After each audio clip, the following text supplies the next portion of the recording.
eres Sí, fijada. Quintimari, Raimundo, Aquí te voy a salir. Taipe ¿Por la qué te Nazca, llevas eso? Taipe Olulo, Yauri Cayupe, Yuribilca Victorio. Solamente Patía no está presente. doctor, mi compañero Yuri Vilca le he pasado el link, sino que su celular se había bloqueado, doctor, y ahorita está ingresando.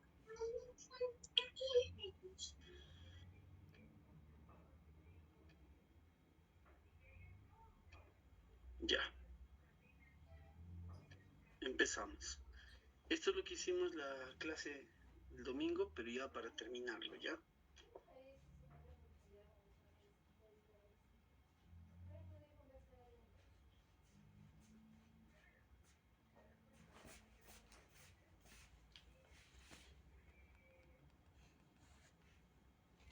Ya está. Muy bien. Vamos a hablar del trauma dentoalveolar y vamos a dar algunos datos para poder entenderlo. Lo que importa aquí es que pueda usted determinar con capacidades para reconocer cómo es un trauma dentoalveolar, cómo se presenta, cómo se diagnostica y qué alternativas para resolverlo existen. Muy bien. Usted puede ver, Ulf Glendor es un autor muy importante para poder revisar mucho sobre lo que él ha estudiado sobre el trauma dentoalveolar. Hay muchas causas en relación al trauma dentoalveolar que yo les había mencionado, por ejemplo. Hubo un aumento muy dramático en los últimos 30 años y se han encontrado tres factores. ¿Se acuerdan que les decía? Factores orales, factores del medio ambiente y la conducta humana. Eso les comenté el día que hicimos la clase. Cuando hablamos de factores orales, por ejemplo, hay predisposición en algunos pacientes. Los niños menores, por ejemplo, no tienen capacidades para proteger el maxilar superior e inferior. Es decir, cuando uno se cae, automáticamente uno levanta la mano para protegerse la cara. Y los niños menores de 5 años no han desarrollado la motricidad para esos fines. Entonces, eso puede hacer que la cara sea vulnerable a una caída, a un golpe. Y eso asociado a un overjet como ves aquí, un overbite mayor de 4 milímetros, miren, o los que llaman de mordidas de clase 2, o protrusión maxilar superior de 3 a 3 milímetros y medio, o mayor a 5 milímetros, son más propensos a generar un trauma dentoalveolar. Esto se puede ver también cuando hay incompetencia labial o un labio corto que expone los dientes.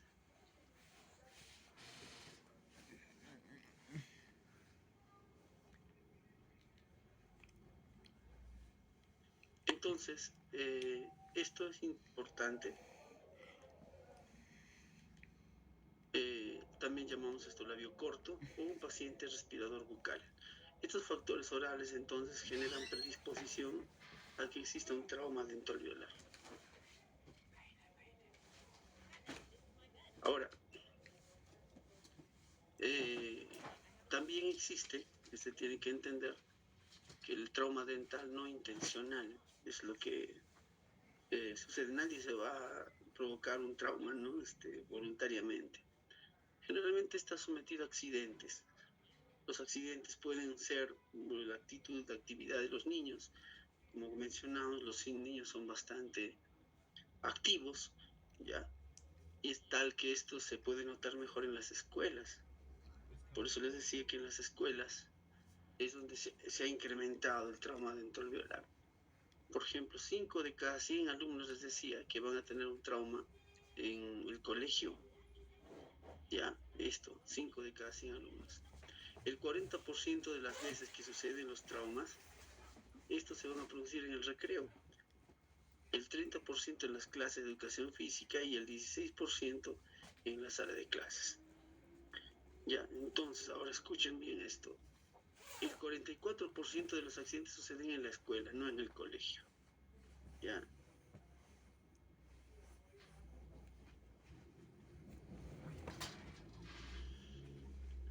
hablábamos de la conducta de los niños son muy hiperactivos, ahí podemos ver, ¿no?, imágenes, ¿no?, donde el comportamiento infantil tiene mucho que ver con su desarrollo.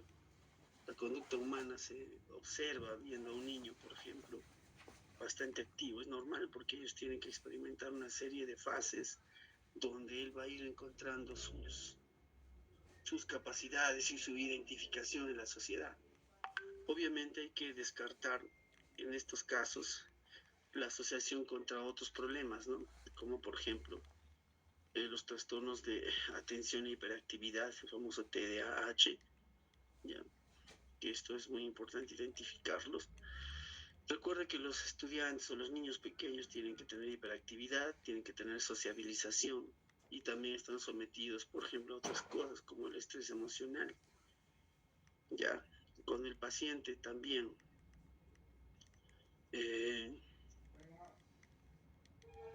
está expuesto a un ambiente de acuerdo a su conducta que puede también favorecer el trauma.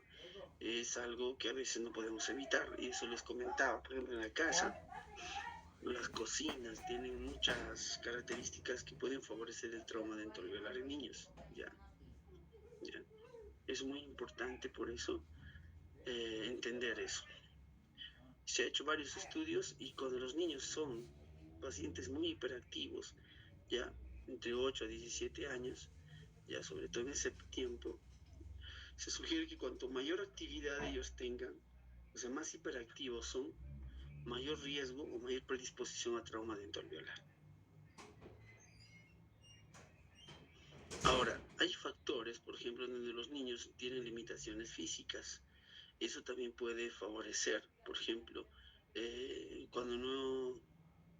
cuando no están haciendo actividades físicas por un problema de parálisis cerebral, por ejemplo, el niño puede ser vulnerable a una caída, a un descuido por parte de los que lo cuidan. Tener en algún caso contracciones involuntarias, como por ejemplo en la epilepsia. Ya, son contracciones tónico-clónicas que pueden generar lesiones en los maxilares y otras áreas del cuerpo. Ya, entonces, todo esto es algo que usted tiene que ir identificando. Vamos entendiendo el trauma dental-alveolar. Está muy relacionado a otros factores. ¿Ya? Asimismo, la conducta humana también determina en qué se utilizan las piezas dentarias. Ahí les comentaba, ¿no?, que a veces usamos los dientes para masticar cosas duras, a veces para abrir alguna botella, una gaseosa, etcétera, ¿no?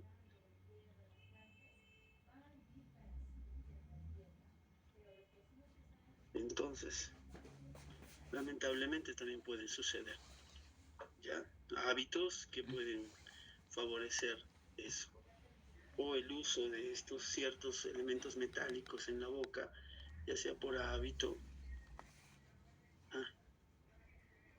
Entonces, todo eso es importante entenderlo. Estos elementos metálicos llamados piercings pueden favorecer el impacto negativo cuando hay una caída, un golpe contra los dientes, y pueden generar un trauma dental-alveolar. También se ha mencionado que pueden haber traumas de origen iatrogénico, ¿no? Por ejemplo, hay casos en que cuando se intuba a un paciente por urgencia, ya puede provocar inclusive un daño mayor. Se pueden provocar fracturas dentarias. Esto es muy común en los niños, ¿ya? Los accidentes de tráfico.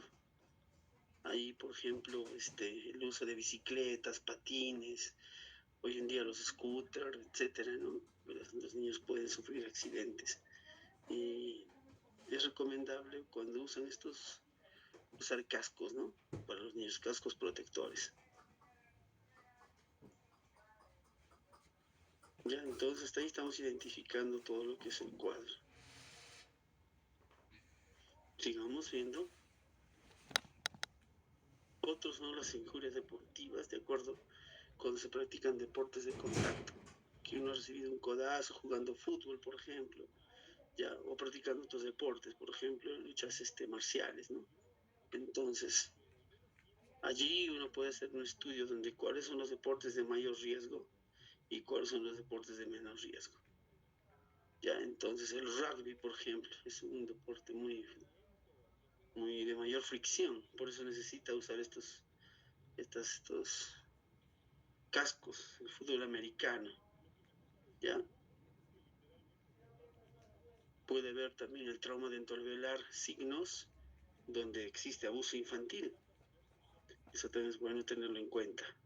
O cuando incrementa la violencia por elementos mucho mayores, ¿no? Como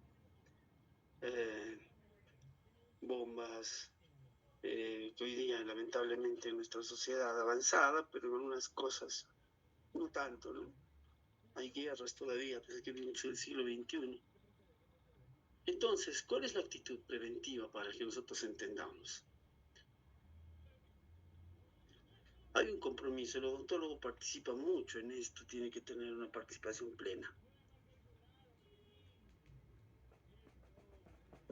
El factor preventivo tiene que ver con 3 cosas importantes. Primero, tiene que haber vigilancia del medio ambiente, o sea, estar pendientes o disminuir esta circunstancia que es el medio ambiente. Por ejemplo, en algunas casas, en las cocinas, las esquinas de los muebles ya no tienen puntas, tienen que ser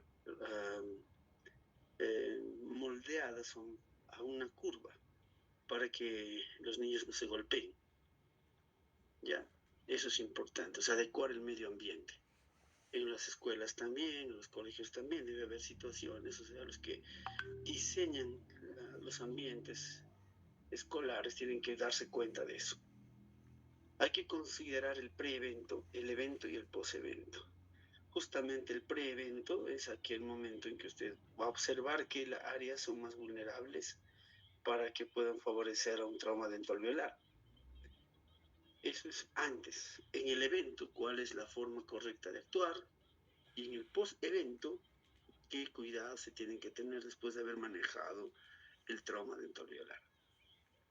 En conclusión, la vigilancia, el riesgo factor de identificación, la intervención y evaluación es lo que nos interesa a nosotros. Eso debe incluir un programa aplicativo.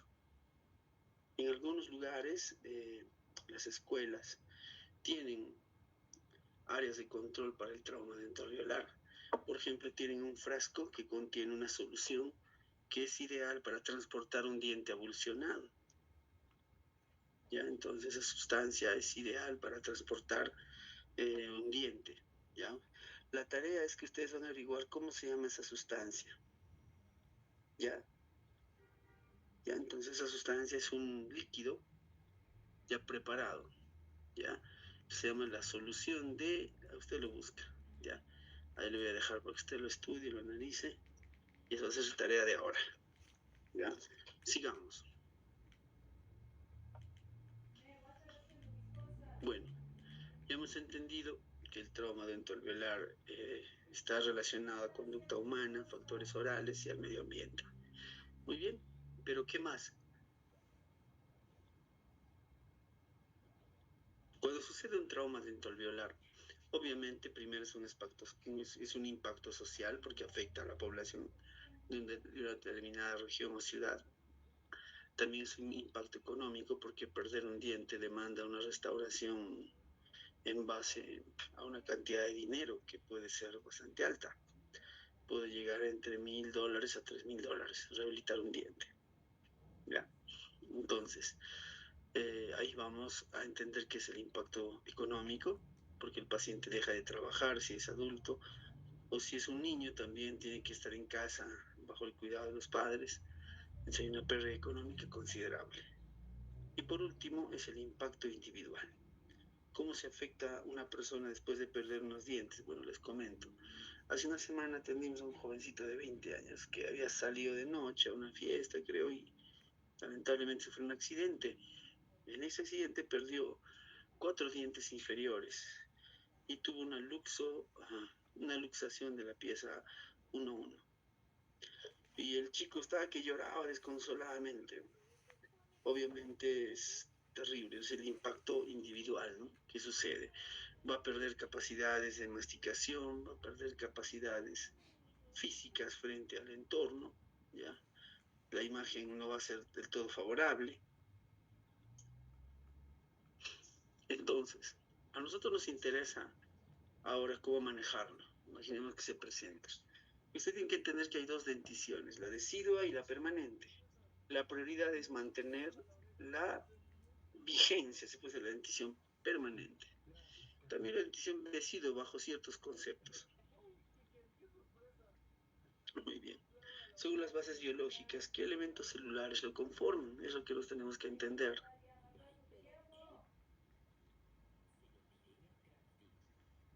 Segundo, tenemos que comprender cómo es la unidad anátomo-funcional, la cual es afectada.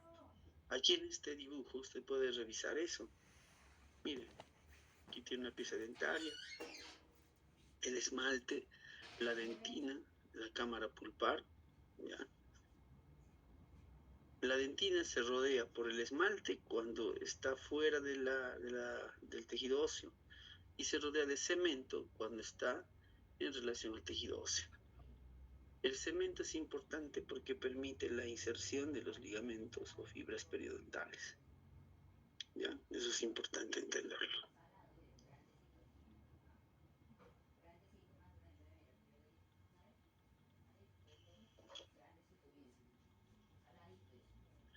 Bien, vamos a mirar aquí. Los tejidos dentarios se forman por el esmalte, la dentina, la pulpa, el cemento y el ligamento periodontal.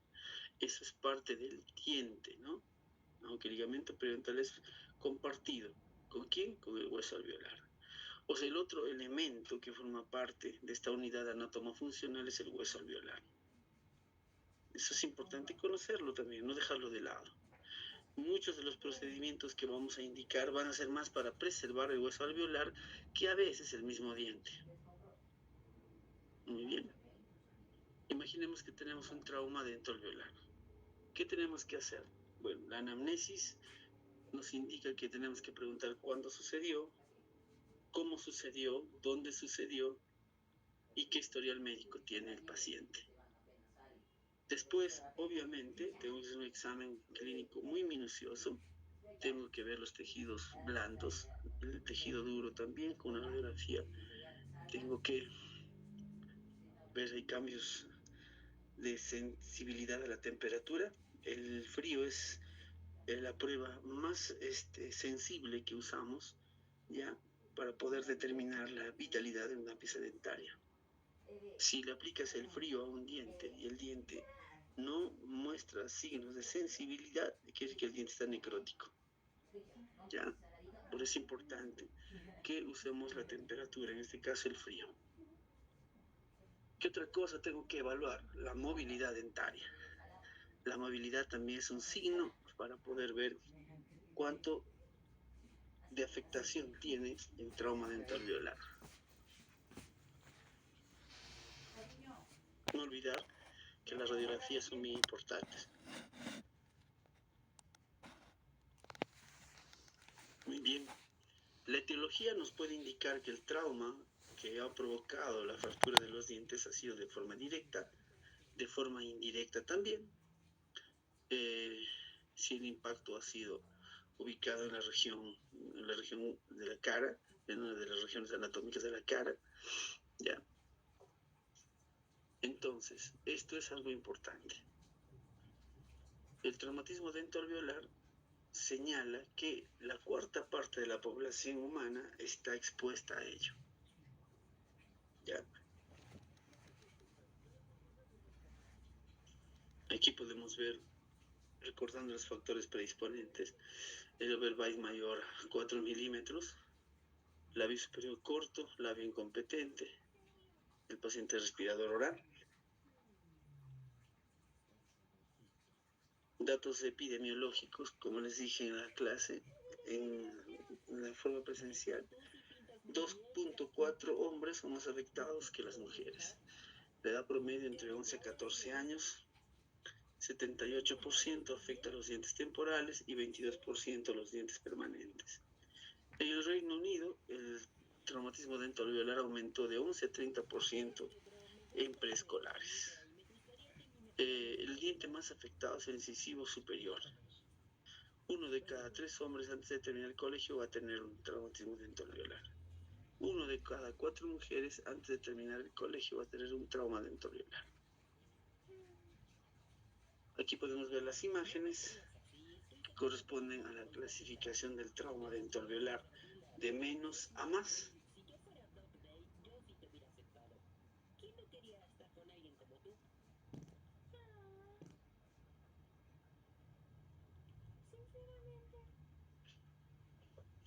Listo. Lo primero es la concusión. ¿Te acuerdas que habíamos mencionado? La concusión es un golpe donde provoca un edema en el espacio articular. Ese edema puede causar una presión al paquete vascular nervioso y provocar infarto primero y después necrosis. ¿Ya? Entonces, hay un edema en el ligamento periodontal y microhemorragias. Tienes que recordar que al evaluarlo vas a sentir que el diente está extruido, el paciente te va a mencionar eso. Y va a haber sensibilidad de la percusión, va a estar muy, muy sensible el diente. Y usted va a ver que el crébice o el surco crevicular está intacto, no hay sangrado ahí. La pieza no tiene movilidad, ¿ya? Si le tomamos radiografías no es importante, no da datos relevantes. El tratamiento es un desgaste selectivo, o sea, alivio pulsante y evitar contactos excesivos, tinta blanda. El pronóstico es favorable, pero a la semana se recomienda entre 7 a 10 días hacer las pruebas de vitalidad pulpar. ¿Están escuchando?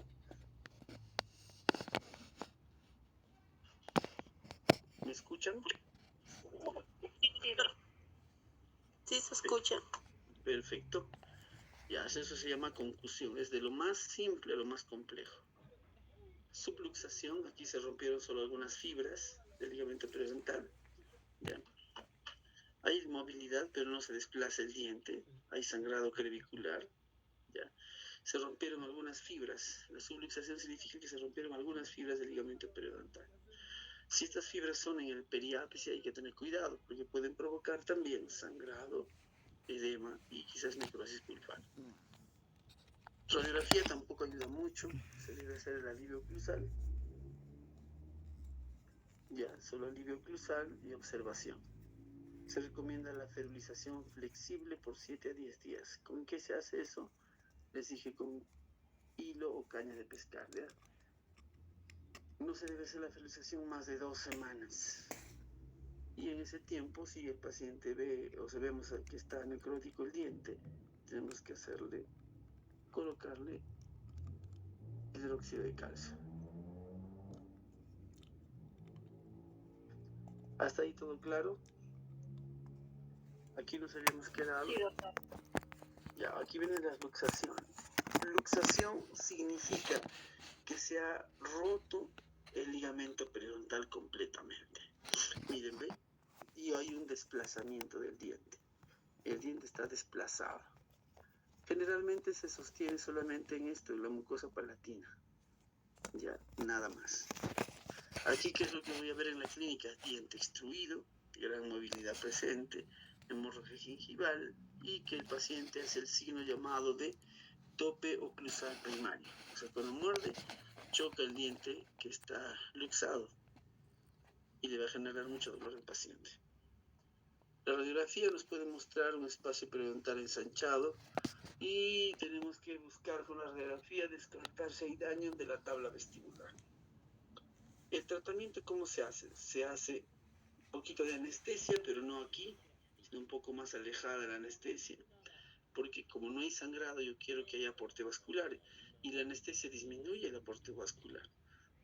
Entonces lo hago con un poquito de anestesia y muy alejado. Retiro el coágulo y hago una reposición digital lenta y constante, hasta encontrar anatómicamente que está dentro de su alveolo.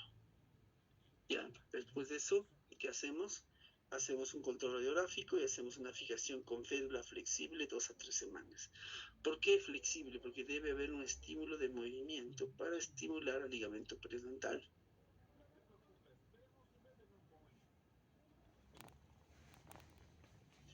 Luxaciones. Aquí sí hay una salida abrupta ya de la pieza dentaria. Generalmente la luxación lateral que es la que más nos interesa, presenta fractura de la pared alveolar. Esta es la parte negativa. ¿Ya? O, si no, usted está viendo que hay una compresión del periodonto. Clínicamente el diente está desplazado y generalmente hacia palatino. No hay movilidad porque esa fractura también lo fija al diente, lo hace sentir cuando tú palpas que está bastante resistente, no se mueve. Hay tope oclusal prematuro, ya lo sabes. Radiografía, el diente se ve escorzado, la imagen se ve escorzado, el diente corto. ¿Qué se hace? Lo mismo, un poco de anestesia, lavar bien, reposicionar y estabilizar el diente con una férula por 3 semanas. Darle a todos los pacientes cuando hay dolor AINES y también antibióticos. Luxación intrusiva ahora. Quiere decir que el diente ha tenido una dirección axial hacia el alveolo, por eso se impacta. Durante la evaluación clínica, el diente va a estar desplazado dentro del alveolo. Incluso uno va a pensar que está fracturado el diente. Para eso son importantes las radiografías, ¿ya? No hay movilidad, hay hemorragia gingival, obviamente. El diente se ve bastante corto y no se ve espacio periodontal. ¿Está claro? El tratamiento, si no cerró el ápice, ya, hay que lavar suavemente el diente, la zona fracturada, y otra vez volver y darle la posición adecuada a la pieza dentaria. Con un force puede ser o con la mano. Ahora, si está en una posición muy profunda, como en esta imagen, el ortodoncista puede colocarle un botón y traccionarlo. ¿Ya? Ahora, ¿qué pasa si el diente está totalmente cerrado el ápice? ¿Ya? En ese caso se extirpa la pulpa, ¿ya? Y se deja hidroxia de calcio, y 1 a 3 semanas después se hace la endodoncia final. Aquí hay una tablita, tómale foto para que veas qué se hace de acuerdo a los casos que estamos viendo.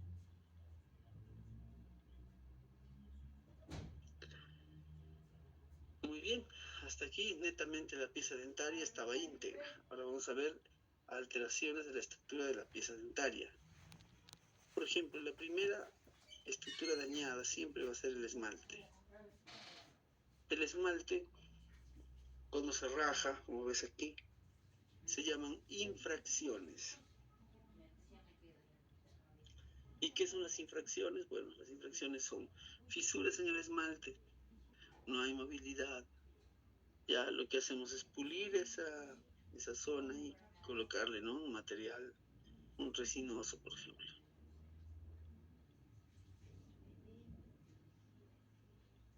Muy bien. Las fracturas coronarias ahora, que pueden tener compromiso del esmalte, como esta, o pueden tener compromiso también, en este caso, de la dentina. ¿Ya? Entonces, en esos casos hay que restaurarlos.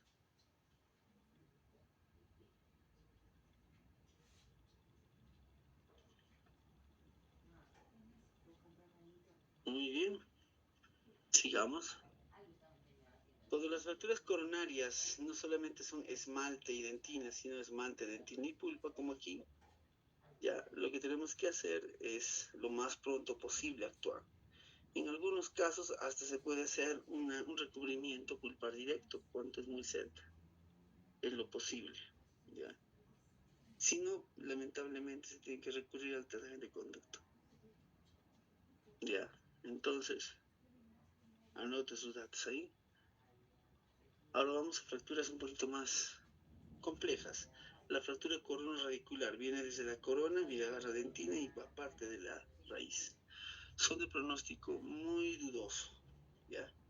El signo que vas a ver es el signo del pincel o biselado, ya, del cincel o biselado. Ahí puede haber exposición pulpar, con lo que lo hace más vulnerable.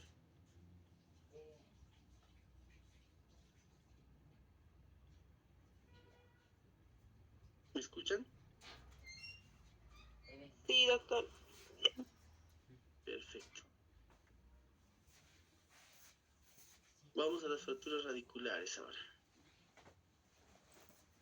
Las fracturas radiculares se dividen en, miren, ¿ya?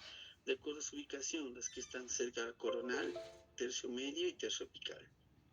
Ya, entonces en este caso, el papel del cemento radicular es bien importante.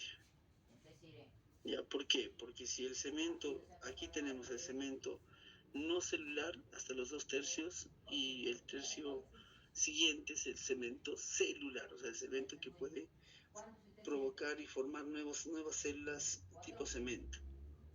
Eso es importante porque las fracturas necesitan al cemento para poder reducirse y estabilizarse.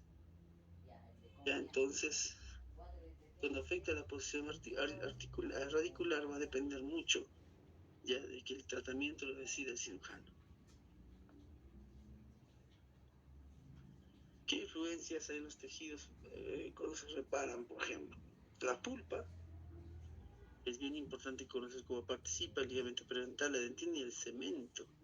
Por eso te he hablado del cemento acelular y el cemento celular.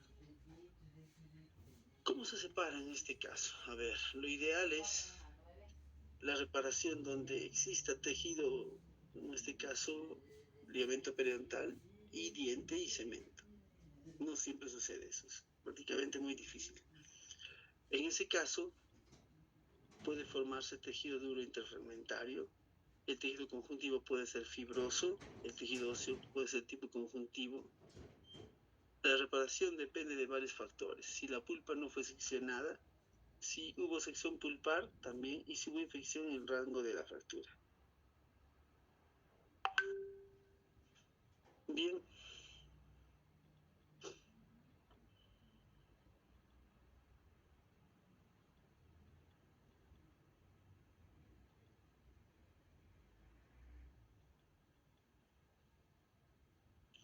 Muy bien. Aquí vamos. Los objetivos para tratar la evolución dentaria, ¿cuáles son?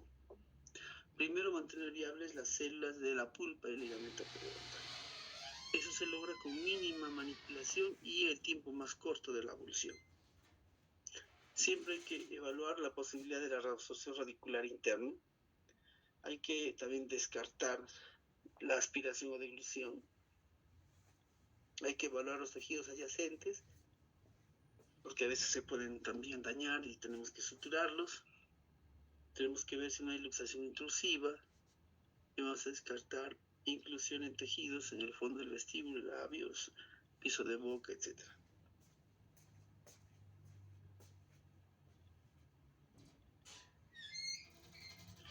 Dicen que cuanto más rápido se haga el tratamiento, más favorable es la respuesta de los tejidos. Se dice que para manejar un diente evolucionado no debe pasar más de 30 minutos. Aunque hay un autor que dice que no debe pasar 120 minutos, o sea, 2 horas. Ya, lo que importa es que cuanto más antes se trabaje la zona de trauma, es mejor el resultado. Ya, entonces hay que limpiar toda la superficie radicular con suero y el lápiz, ¿cómo te explico? Se tiene que hacer una inspección detallada y con un lápiz tienes que ir registrando todo lo que estás viendo. ¿Ya? Se tiene que reimplantar de forma digital y obviamente se tiene que dar amoxicilina y AINES, ya para prevenir. Y siempre diariamente o interdiario hay que estar lavando la herida. ¿Qué pasó si el diente tiene más de 60 minutos fuera del alveolo? Bueno, no se recomienda reimplantar, pero si se reimplanta, se debe eliminar el ligamento periodontal necrótico, se debe remover el coágulo con suero, se deben explorar las paredes alveolares por posibles fracturas y se vuelve a reimplantar el diente de forma digital y suave, pero con la salvedad de que muy posiblemente va a ser sometido a un tratamiento de endodoncia.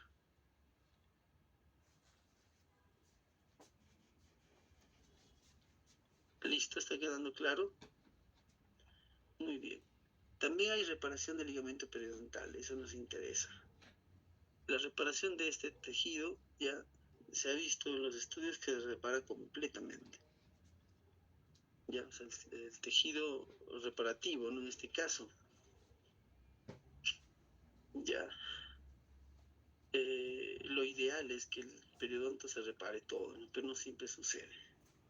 Hay que observar, a veces hay pequeñas zonas donde se ha dañado el ligamento periodontal y en esa zona lamentablemente puede no lograrse lo que esperamos. Siempre cuando tomas radiografía se debe observar el espacio periodontal, ¿ya? Y la percusión, cuando se hace la percusión ya no debe doler, debe ser no dolorosa. ¿Qué pasa si no hay tejido periodontal suficiente? En ese caso es muy probable que se anquilose, ¿ya? Eso hay que tenerlo en cuenta. El diente siempre anquilosado siempre se va a reparar reabsorbiendo al diente, ¿ya? Eso es lo malo, ¿ya? Entonces el hueso progresivamente, el tejido óseo estará ahí, la raíz del diente no, ¿ya? Entonces el espacio periodontal en un diente que tiene anquilosis no es evidente, no se logra visualizar claramente. Y las áreas de reabsorción radicular generalmente comienzan en el tercio apical de la raíz, ahí empieza. Ahora, si la pulpa estaba infectada, las bacterias presentes en los túbulos invaden el ligamento periodontal estimulando una respuesta inflamatoria, ¿ya? Y eso también puede ser una reabsorción radicular externa. Si empieza la reabsorción dentro del diente, dentro del conducto radicular, se llama reabsorción radicular interna. Si es por fuera, reabsorción radicular externa.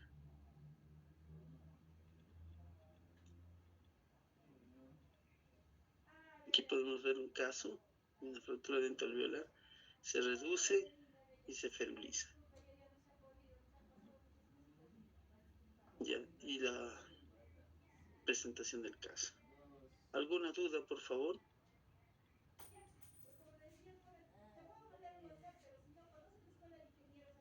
¿Alguna duda?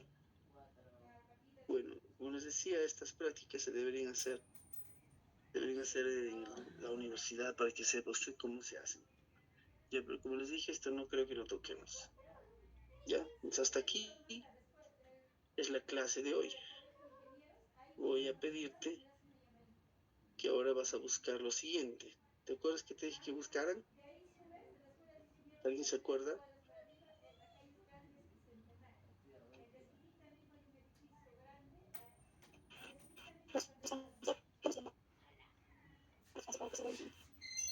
¿Cómo dices?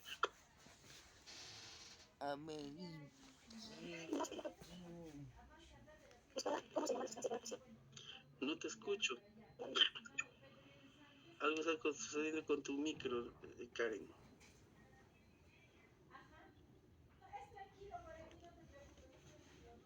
A ver, trata de preguntar de nuevo otra vez.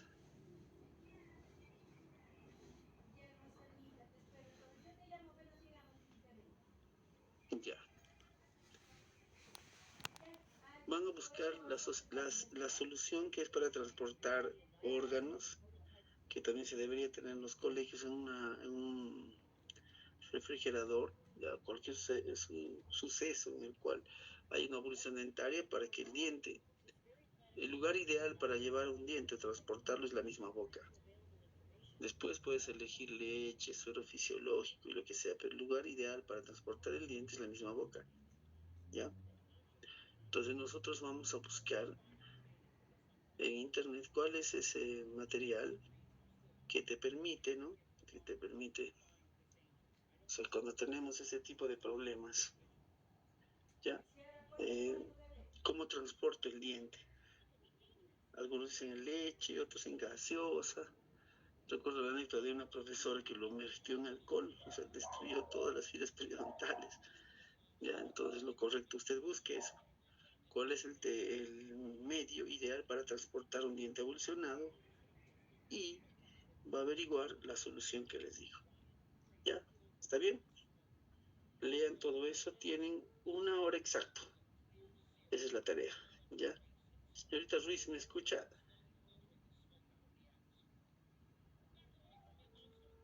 Sí, pero sí. Ya está, perfecto. Ya, ahora sí te escucho. Ya. Entonces a trabajar, ¿ya? Empiecen a buscar, ¿ya? Yo les contacto minutos antes de las 5. Adelante.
Estaba corriendo el viento cuando estoy entrando, ha empezado a correr un poquito, luego fuerte ha corrido. No he volteado. Cuando viene así el viento fuerte, tape la cara porque el viento la tierra. Sí, ya sé, ya sé. Voy a estar poniendo mi sombrero para ir rapidito nomás, mire ya. Ya.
50. Sobre 50.